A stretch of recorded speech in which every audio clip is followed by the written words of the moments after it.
Hi book lovers, welcome back to my channel. This is going to be the start of my fantasy romance reading vlog. My very rare vlogs that almost never happen, but I really wanted to do a vlog for these books just because they're such popular books and I just wanted to go through every part of reading them, even though one of them is technically a reread. I chose 3 very popular authors to read for this vlog. 2 of them are huge fantasy romances.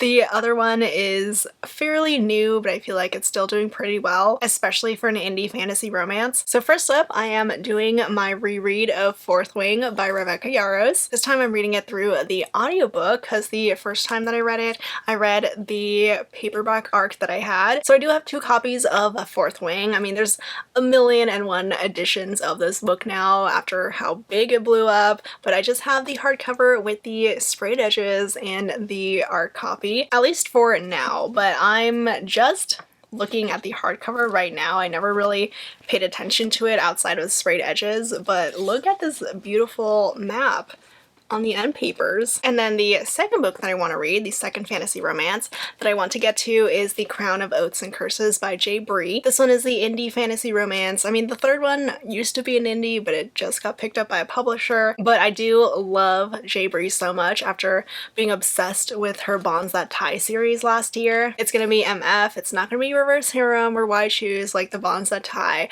but I have read the prequel novellas to this one already. Basically, it's like fated mates between a witch and a fae who are supposed to hate each other. And then the last fantasy romance that I want to get to in this vlog is The Serpent and the Wings of Night by Carissa Broadbent. I have heard nothing but amazing things for this book, this series, and this author, so I need to read her. She is going to be the one new to me author here, so it's going to be interesting. The only thing that I really know about The Serpent and the Wings of Night is that we have a vampire hero. Let me look up this blurb because I always forget it. Okay, so the heroine is the adopted daughter of the night-born vampire king. The hero is a ruthless vampire and efficient killer, an enemy to her father's crown. She enters this legendary tournament, and the hero is going to be one of the other competitors. He is a ruthless vampire, an efficient killer, and an enemy to her father's crown. Okay, so enemies to lovers. Honestly, it sounds great. I'm always here for a vampire hero. So those are the 3 books that I'm planning to read for this video. I have already started reading Fourth Wing, rereading Fourth Wing already. I know a lot of people complained about the audiobook for this one. I don't remember if people said it sounded too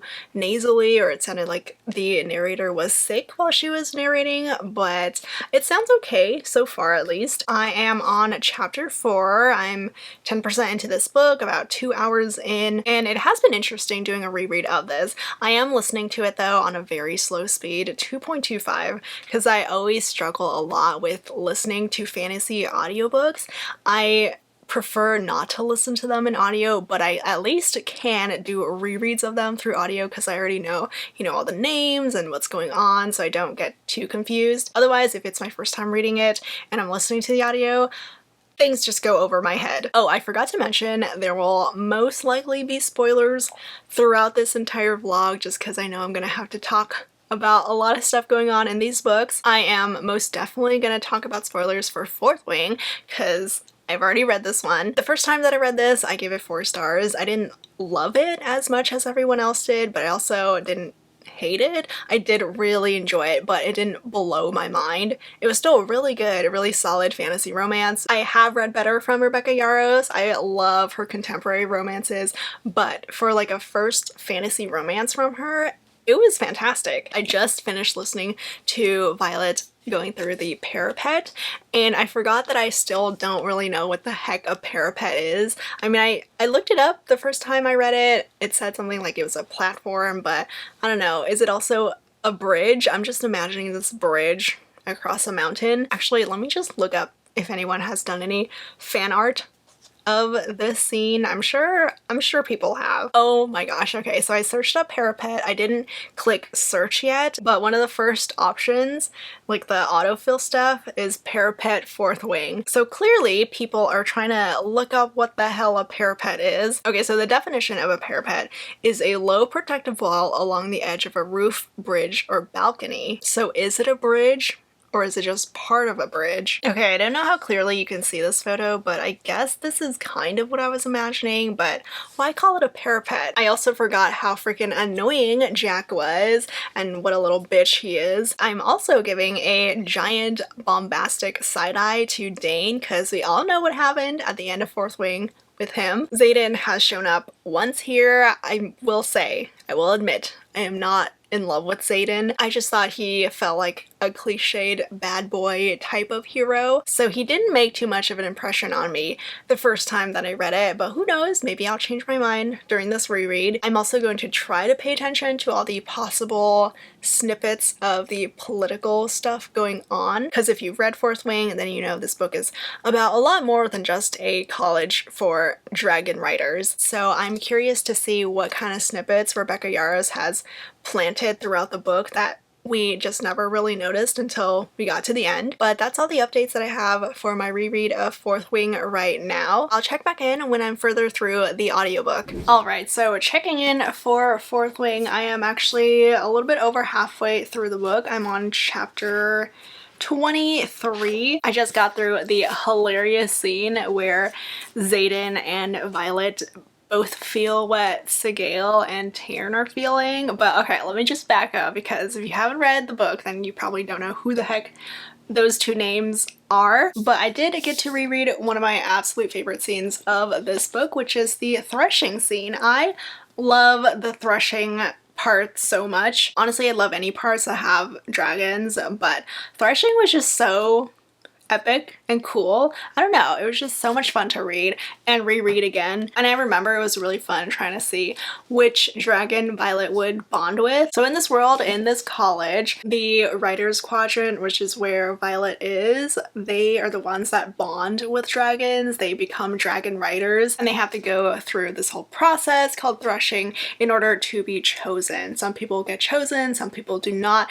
A lot of people end up dying, even the ones who do get chosen. It's basically survival of the fittest. Are you strong enough to be able to handle being bonded to a dragon? Are you able to handle riding a dragon? If not, you are dead. So rereading this whole part was fantastic. I had so much fun with it. Again, I am going to be talking about spoilers a lot here, so just a heads up. I remember the first time that I read it, I swear I thought Violet would bond with the black dragon. Like the first time that they even mentioned this powerful, super powerful black dragon. There's only like 2 of them. So I was like, oh, of course Violet is gonna bond with that black dragon. But then during the other process where all these students go through the little lineup, the mountains, surrounded by the dragons who are all eyeing them, there was that golden dragon, and then I was like, wait, I guess she'll bond with that one. And then threshing happened and she ends up bonding with both of them, which I thought was so cool. Very unexpected, definitely a little twist that I did not see coming. And honestly, this is the part where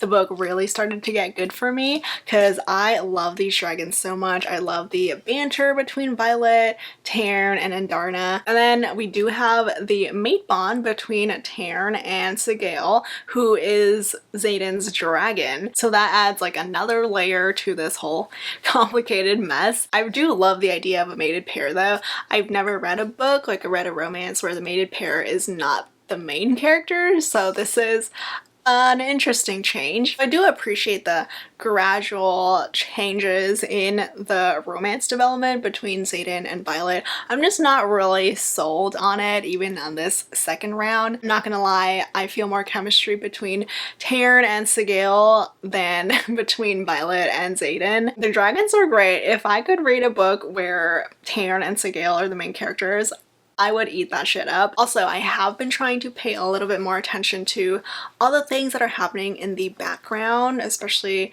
when it comes to the big reveal at the end of the book. And there was a part where one of the writers got the ability, the signet of being able to read minds, and he was able to hear what Xaden was thinking, and he almost blurted out the truth behind Xaden's secrets until Xaden uses his whole shadow thing to stop him and shut him up. So I was like, okay, I see that now. I understand why he used his powers to shut up that guy, because it definitely would have been a bad thing to have him be announced as a traitor so early on. There was a part that really annoyed me though, which was when Violet almost got killed in her sleep by this group of cadets or whatever. Dane was being his stupid self by believing the wing leader because she's a wing leader instead of believing in his best friend, his supposed best friend Violet. Dane is the type of guy, like if he was a high school student in the real world He's the type of student who would remind the teacher that the class had homework due and the teacher didn't collect it. He is a stickler for rules in the most annoying way. So that whole thing was annoying, and then it was also kind of dumb how Violet was shocked that Amber, the wing leader who was trying to kill Violet, like the consequences of this was Amber dying. And Violet was so shocked by this. I was like, what did you expect? Violet is just such a goody two-shoes. It's a little bit too much sometimes. So we've had some good and bad parts to this book. I've got like 6 or 7 hours more left of the audiobook. The audiobook has been pretty good. I have noticed that there are some parts where like this one-off line that is clearly being recorded at a different time, and there are occasionally these really long pauses. So I don't know who's the engineer for this audiobook, but it seems like it's been a mess since it first came out. I'm planning on finishing the rest of the book tomorrow, so I'll update when all this is done. Update. Okay, so I finally finished Fourth Wing. I finished my reread of this bad boy. I'm still sticking by my 4-star rating. Like, it still is like a very solid fantasy romance. It's just not the most amazing fantasy romance that I've ever read, especially like regarding the romance. I just was not in love with that part, but I still did really enjoy my reread. It was really nice being able to see all the little hidden snippets that Rebecca Yarros has planted throughout the book, and I do really love the world here. I mean, dragons, okay? It's always going to be epic if you put dragons in your fantasy world, and I loved how this book just never had a dull moment. Like, there was always something going on for Violet and for all these characters. Like, she's either preparing for something for school, some test is going on, or there's something to do with the dragons, and then of course towards the end there's that big whole battle. Like, every single fantasy romance always has some epic battle in the last maybe 10% of the book. But I really loved how this new adult fantasy romance, like this college fantasy romance, turned out to be so much more than just about the college, than just about Violet, you know, trying to survive in Basgiath. There's way more stuff going on besides just the school. All the higher-ups are up to something. The people that Violet thought were the bad guys weren't quite the bad guys that she thought they were. So I love how Rebecca Yarros is just opening up this world to a lot more than it started as. Let's talk about the romance. I wished it was stronger. I mean, Xaden, he's alright. I'm still not in love with this character. I really would have loved if we had a actual like strong love triangle, one where it wasn't overly obvious who Violet would choose in the end, because I mean, it's just too obvious that Xaden is the right one for her. It would have been so much angstier and so much more interesting if Violet had more genuine feelings for Dane, if Dane wasn't the over-the-top goody two-shoes type of guy. I just wanted a little bit more push and pull with this love triangle. I will give this one part about the romance some good props, which is that Violet is just a great communicator with Xaden. She tells him her feelings straight up.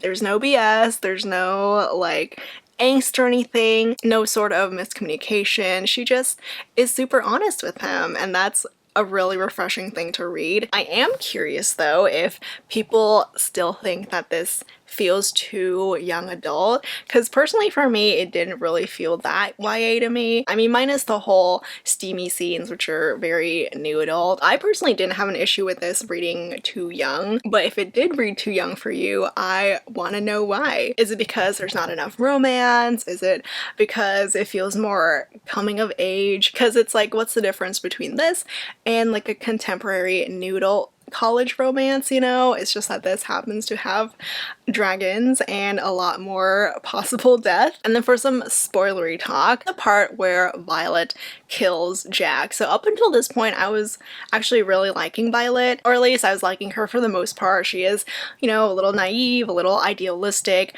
That's fine. But in the scene, she has been in this quadrant, in the writer's quadrant, for months now. She has been working so hard, training so hard on herself. She has bonded with 2 freaking dragons. People have died literally right in front of her. So I was a little annoyed when she felt so bad about killing Jack. Like, I understand, you know, when you take a life, you should definitely have some emotions over it, but it was just a little too much, especially because It's Jack. Like, if anyone deserved to die, it would be that guy. So her feeling bad about killing Jack was like, okay, you literally have been living through war, you have been attending a war college, you would expect to kill someone. In this instance, I would prefer a more realistic main character, like someone who has prepared herself to end up killing someone. If she killed some random person, then it would make a little bit more sense about her feeling so bad about herself. But again,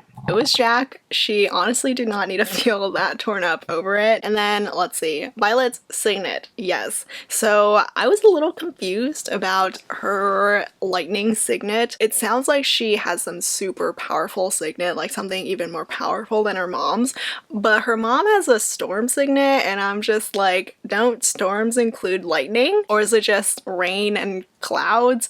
I don't know. I just figured that storms would be more powerful than just lightning, but maybe not. I'm excited to learn more about what's going on with the whole rebellion thing with Violet's brother being alive. That was definitely a plot twist. I am very curious if Violet's mom knows about her brother being alive. I still love the dragons here. The dragons are absolutely what made this book for me. It's the reason why I enjoyed it so much. I mean, Taryn and Andarna are the freaking best. Even Sigale too. I just love all the fun banter between Violet and her two dragons. I love how grumpy Taryn is, but also how protective he is over Violet and Andarna. So this was a good book. I'm still in shock of how big it blew up. I didn't expect it just because Rebecca Yarros, I mean, she wasn't that big before this released, and I'm very much looking forward to Iron Flame now.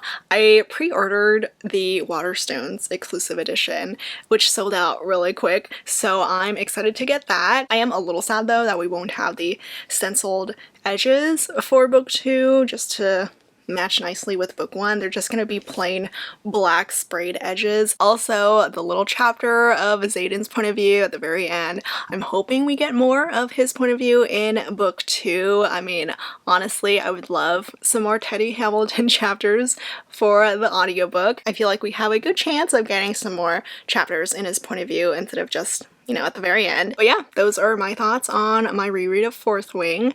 Let me know your thoughts if you have read this one. I feel like everyone has at this point, but right now I'm trying to decide on which book to read next, which fantasy romance to read next, either Bree or Carissa Broadbent. So I am leaning towards Bree, The Crown of Oaths and Curses, just because I've already read the prequel novellas to this one and I still remember it, so it's probably a good idea to just dive right into this one. So I'll check back in when I have started reading. Alright, update time. So I did manage to get a couple chapters into The Crown of Oaths and Curses.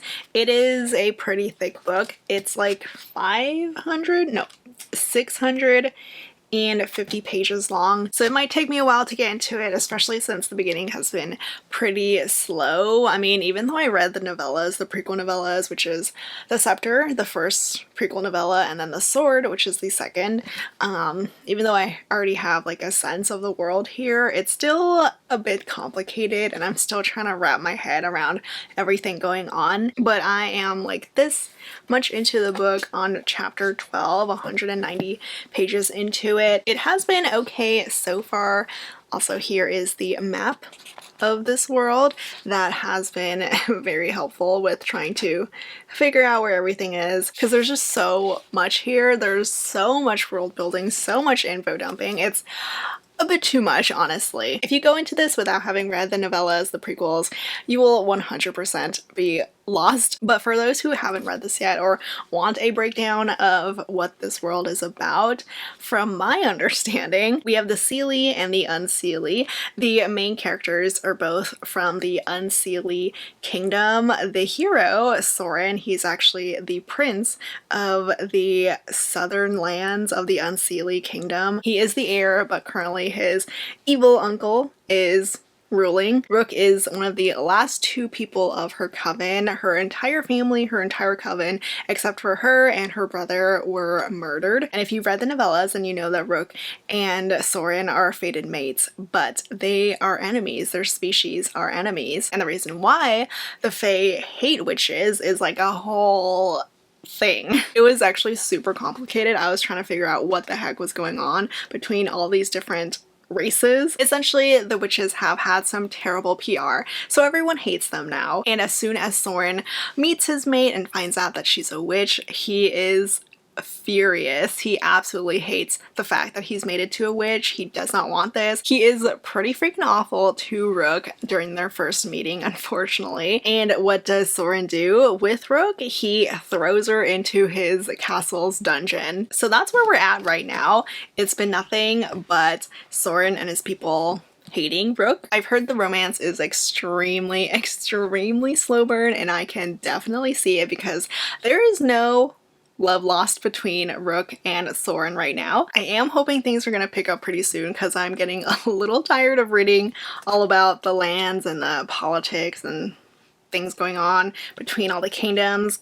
I just want more of Rook and Soren together. Though I will say I do like the whole cast of characters right now, so I did get a little card of some character art here. So at the top we have Rook the witch. She is the last remaining female witch of her coven. On the opposite side at the top is the hero, Soren, Prince Soren, who is trying to save his people but not happy at all to have a witch for a mate. In the middle between them is the King Regent, who is Soren's Fae uncle. He is ruling in his nephew's stead right now, but he is basically destroying his kingdom. In the middle row, so below Rook, is her brother Pemba. These two are the last remaining of their family. These three here's Rowan, Titan, and Torin. These are Soren's closest people, like his inner circle. They're all related to him in some way, but they're his closest confidants. And then on the bottom here is Airly, who is Soren's cousin and also married to Rowan here. She's currently pregnant, and I have a feeling that we're gonna see something going on with the pregnancy because Rook, she's a witch, but her like main role in her coven was like a midwife, so I'm assuming that she's gonna have something to do with helping Airly with the birth, the childbirth. I definitely feel like if she does help with the childbirth, it's gonna be a turning point for this book for these characters. And then the one at the bottom here in the middle is, okay, I'm a little confused because it says Sarai here, but in the book it says Sari. She's another cousin of Soren's. She's also the King Regent's daughter. She hasn't really shown up too much, but I'm assuming since she's on this character board, she's gonna play a bigger role. So these are the main players right now, and I'm just gonna keep going with this book. I can't say that I'm in love with it. Again, it is so slow. There's so much world building going on that I'm not too interested in. And I'm also getting pretty tired of reading about Soren hating Rook because she's a witch. So hopefully he'll get over that soon. I just need some more plot development going on because there's nothing much besides them trying to figure out what Rook is, like why she's there, and Rook just sitting in the dungeon doing nothing. Okay, another quick update. I was friggin' right. I called the whole baby thing the childbirth thing, and I was right about it being a turning point because what bigger way to show that things have changed than with starting on part 2 of the book. So I did make it halfway through the book now. I am 338 pages into this book. I'm not gonna lie though, I actually had to start skimming from where I left off the last time that I updated. Like I pretty much skimmed from a third of the way through the book to halfway through the book just because there was nothing going on. I was so bored. So I did skim a little bit of this book, but I don't think I will anymore now that things are about to change. I'm very excited about what things are going on now. I'm more invested in the story. I'm just praying that we don't have to read more of a Rook being stuck in the dungeon, that we'll actually be able to see her do something, use her powers, her witch powers, because we haven't really been able to see much of it, and Soren is still being a little annoying. I need him to wake the frick up already, and I'm hoping we get to see Rook's family and her friends that were left behind in the Seelie Kingdom. We only ever hear about her talking about them. We actually haven't met any unless you've read the prequel novellas. There you were able to meet Pemba, but we haven't met anyone in Rook's life, at least not as of yet, but hopefully we do, because so far we've only been able to see all the Fae and Soren's family and his friends, but we'll see how the rest of this book goes. Alright, good morning. I am filming this in the morning, which I never do because yesterday I pretty much spent the whole day and the whole night finishing up The Crown of Oaths and Curses.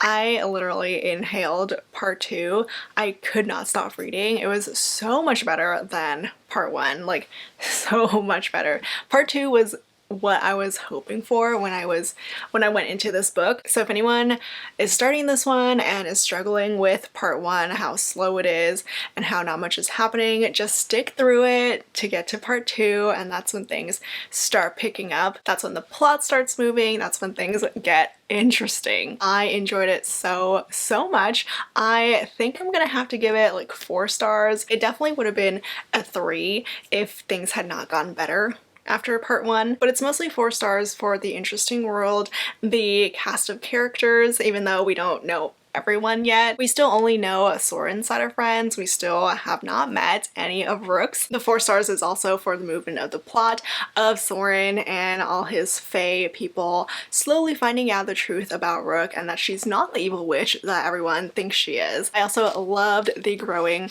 relationship, friendship between Rook and Airlie after, you know, Rook saved Airlie's child's life. There's also so much more action going on in the second half of the book, and like every other fantasy romance book, everything epic, all the big action parts happens at the very end, like the last 10% of this book. There's this huge battle going on at the end of The Crown of Oaths and Curses, and this is when we get to see Rook truly shine and show off her insane powers. I would give that scene alone, the battle scene alone, 5 stars. It was so cool. I loved it. And oh my gosh, now I am dying for book 2 because I need to see Soren on his fucking knees begging Rook for forgiveness and begging her for help, because he finally learns that all his hatred for her is completely unwarranted. So he has a lot of making up to do. He has a lot of things to unlearn, and he definitely has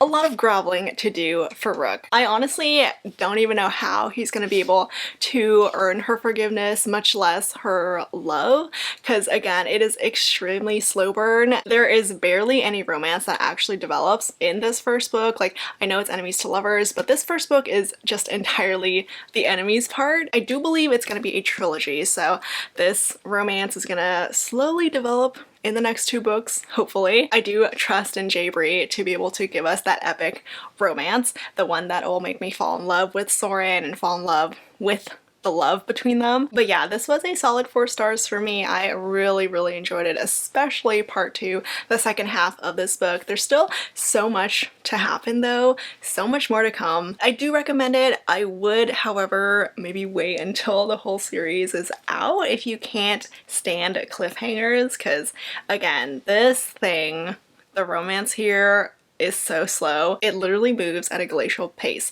but I see the potential and I am so excited to read more now. Book 2, I do believe it has a title already, The Throne of Blood and Honor, and we are gonna get another novella called The Helm probably before that. No idea when any of these are coming out though, but I am looking forward to everything. So that's it for my second book in this fantasy romance vlog.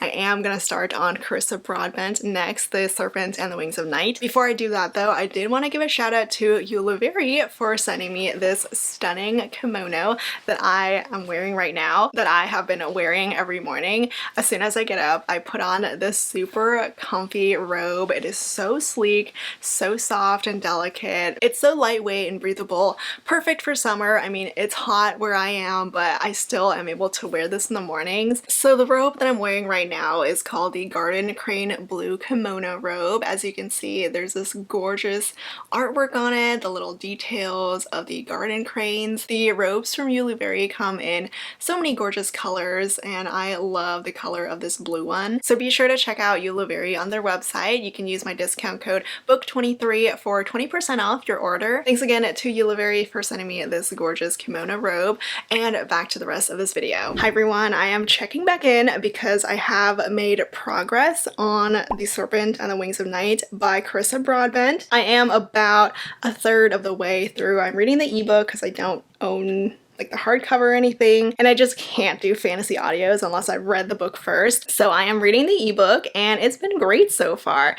It's definitely a lot easier to read, like the writing style is easier to read compared to like Bree. That one was a little bit more dense. Like the fantasy world, the world building was heavier there, but in Serpent it's just been easygoing. I mean, yes, we do have some world building here, but it's more like a slower, gradual thing. But I'm liking it so far. I'm definitely enjoying her writing. And like I said, this is my first time reading Carissa Broadbent. I've heard all the good things for her, but this series, the Crowns of Nyaxia series, is her most popular one. So of course I had to pick this one to read. I am about a third of the way into it. I'm like 32% done. So we are a good chunk into it. We have started the whole tournament thing and that the whole book is about. The heroine is this human who gets adopted by one of the kings of the vampire kingdoms, and growing up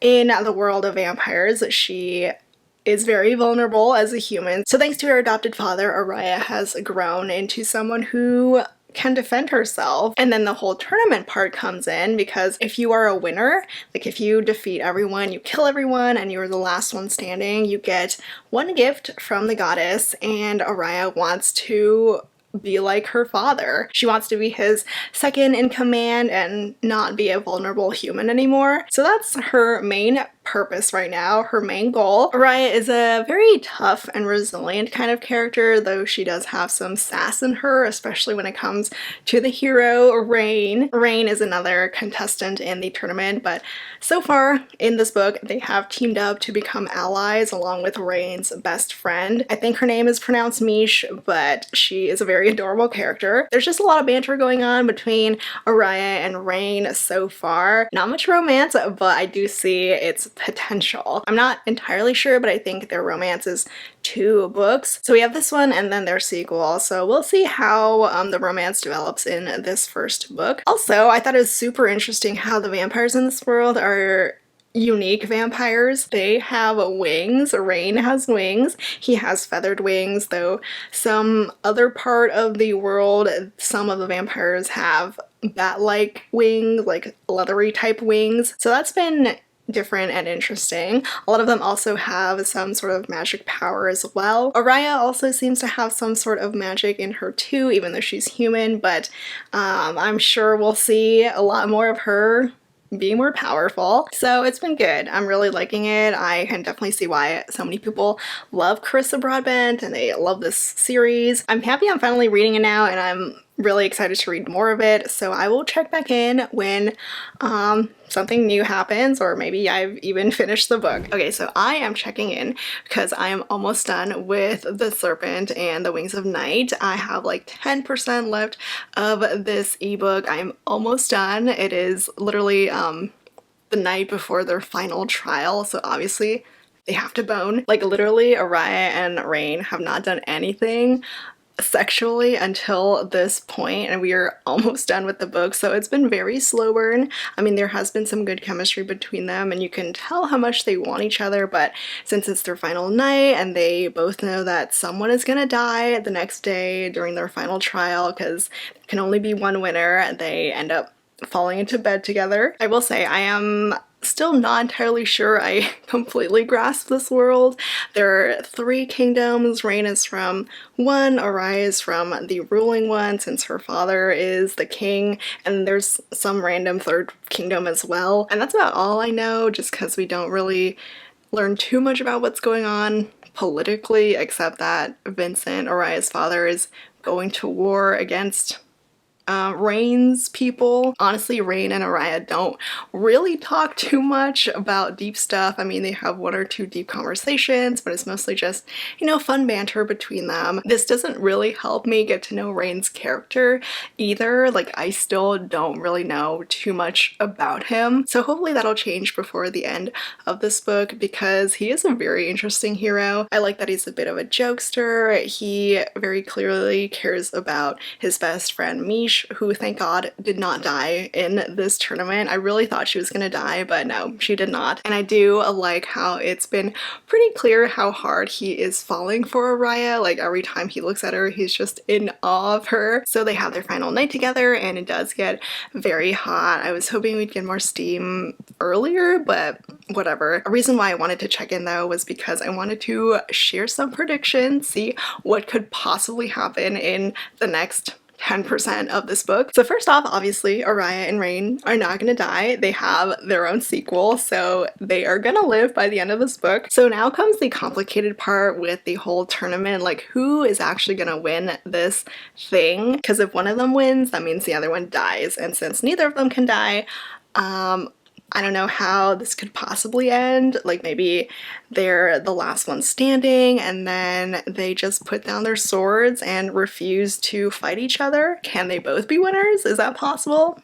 I have no idea. I'm trying to think of scenarios where neither of them dies. I also have a feeling that if Araya gets her wish from the goddess, then she probably won't become Vincent's Karayate or whatever, however you say it. She won't turn herself or become Vincent's second in command, because she's been learning a lot about Vincent. A lot of bad things throughout the book. Like, yes, he was a great father to her, but he is also a very murderous and merciless king. So she has been learning a lot, not just about herself, but her father, about this world that she lives in. So it's been interesting. It has been good. I have enjoyed this book. I can't say that it's like 5 stars right now, but hey, I still have a bit left to read in this book, so maybe this last part might bump this up to a 5-star read. We'll see. Alright, so I have finally finished my third and final book for this fantasy romance reading vlog. I finally finished The Serpent and the Wings of Night, and that last 10% really was a lot. So I know I made some predictions and I was kind of half right. Okay, this is where I'm gonna get spoilery for this book because I can't not talk about what happens. So I made the prediction that Araya and Rain would not die, and I was kind of half right. Surprisingly, one of them did die, but he came back to life, so I'm still right by the end of the book. And Rain betraying Araya after she used her wish, her goddess wish, to bring him back to life, and him completely disregarding that just so he can kill Vincent and